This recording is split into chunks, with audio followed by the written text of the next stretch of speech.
Welcome to Peak Radar Live. I'm Angela Seals, and this week of Arts Month 2021, we're focusing on theater and film.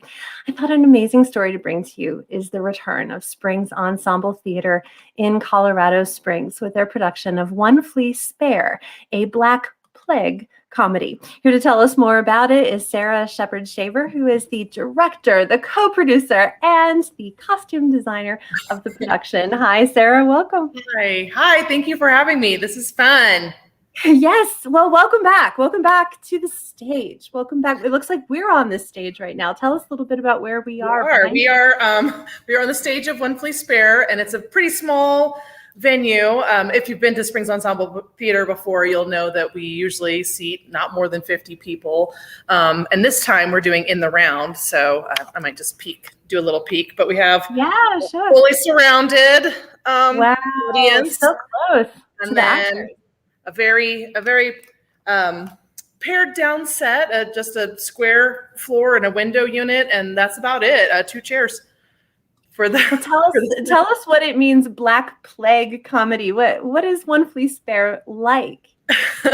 Well, so to summarize just a bit, we have the date is 1665. We are stuck in the Great Plague of London, so like the Black Plague. The last time the theaters were shut down, right? And so there've been a couple in between. Maybe a few. We have a couple who has been quarantined. They're a wealthy couple. They've been quarantined in their home for 27 days. And on the 28th day, they're allowed to get out and get papers of clean health and go out of the London. And then, but what happens is before they get their okay, we have a break-in to the house. So we have a sexy, filthy sailor who breaks in, and a feral little 12-year-old girl who also breaks in, who's who claims to be the neighbor's daughter, but maybe she is somebody else. She's like one of those characters that's like, is she an angel? Is she who is the person? What is really her role here? But she has the kind of weird spiritual lines here and there.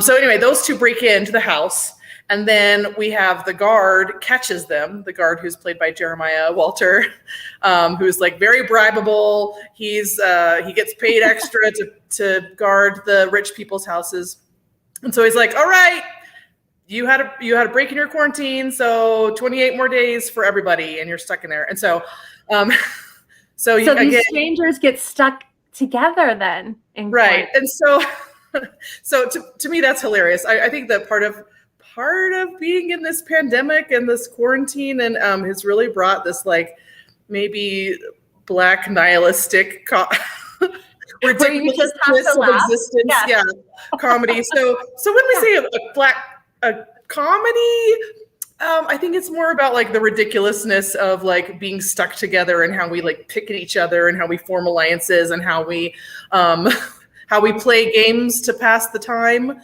Sure. So modern audiences will find things they might recognize, even though this play is set in the 1600s.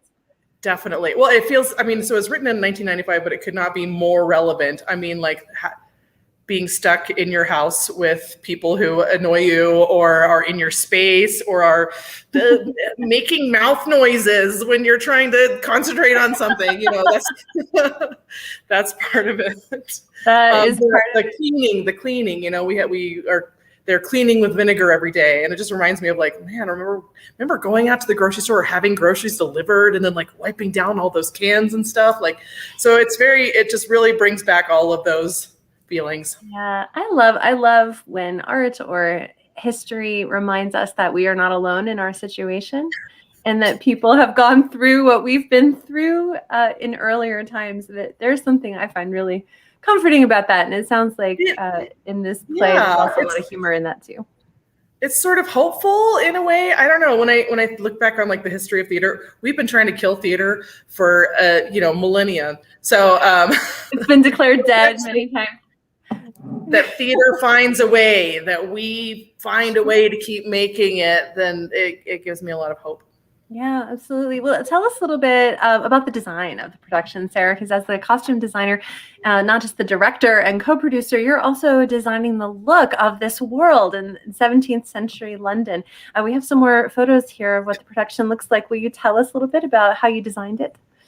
Sure. So, a lot of when you have a small budget like we do, we're even tightening the belt a little bit more just because we can't sell as many tickets as we normally would. Got to be really resourceful with reusing and borrowing and altering things that are already in existence, and thrifting and pulling things out of closets. So, trying to get the silhouettes correct was important. We have a shout out to a couple of like amazing seamstresses in town. Karen Holloway did some sewing.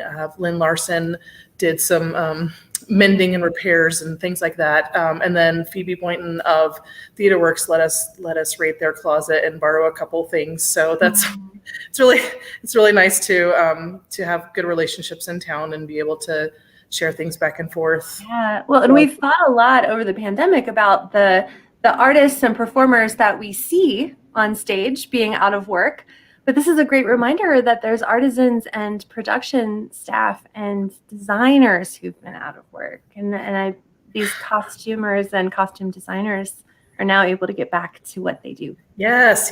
I mean, taking a pause, while unfortunate, gave us a moment to be like, what things are important to us, as a company or as individual artists? What are things that I want to carry with me, and what are the things I want to leave behind? And so, learning about having a moment to reorganize my things was really helpful.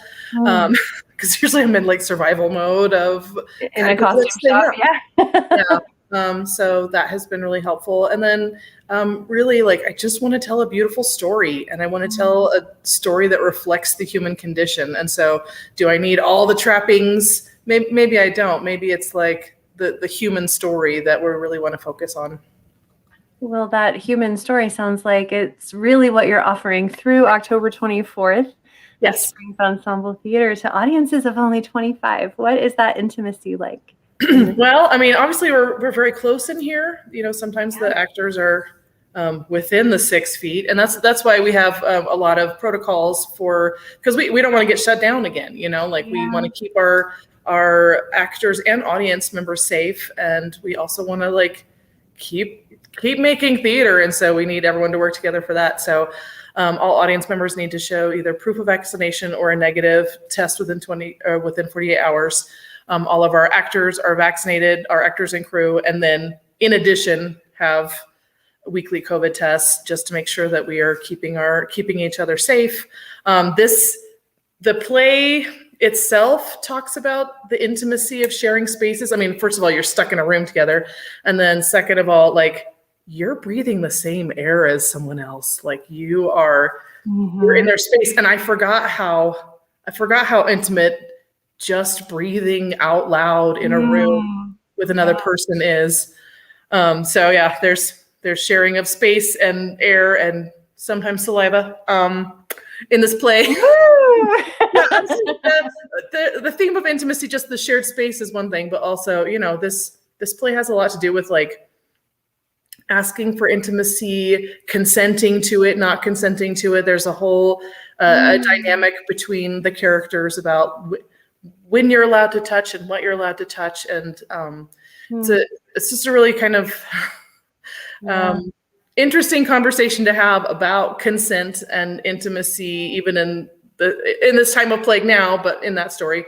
I mean, when you see someone on the street that you haven't seen in a while, like your instinct is to go for that hug. The navigation of like, how are we doing? Yes. Right. How do we, and having a moment to stop and ask, like, would a hug be okay? How are you feeling? Like, how much space do you want to share with me just in this greeting? And so anyway, I bet for the actors that there's an amazing feeling of now having a live audience and feeling them that closely, like hearing them gasp or chuckle or sigh. Or we have a couple of oh my gosh moments in this. Yeah, after being And virtual. seeing, since we're in the round, you actually can like watch the other audience members watching the play. Like we are flies on the wall, or should I say fleas on the wall. Oh, please.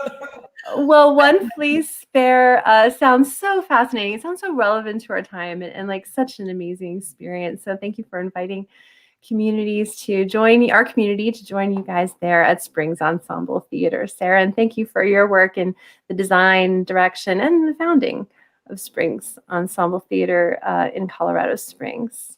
Best of luck with the rest of the show. Thanks for having me. One Flea Spare, a Black Plague comedy, continues through October 24th as part of Arts October. As always, you can find event details at peakradar.com and also this month at artsoctober.com. October is Arts Month. Experience the vibrant, creative community of the Pikes Peak region, virtually or in person, to celebrate National Arts and Humanities Month. From theater and dance to live music, from stirring slam poetry to inspiring visual arts, you're sure to have an experience you'll never forget. This October, enjoy one new cultural experience with your family or friends. Learn more at artsoctober.com.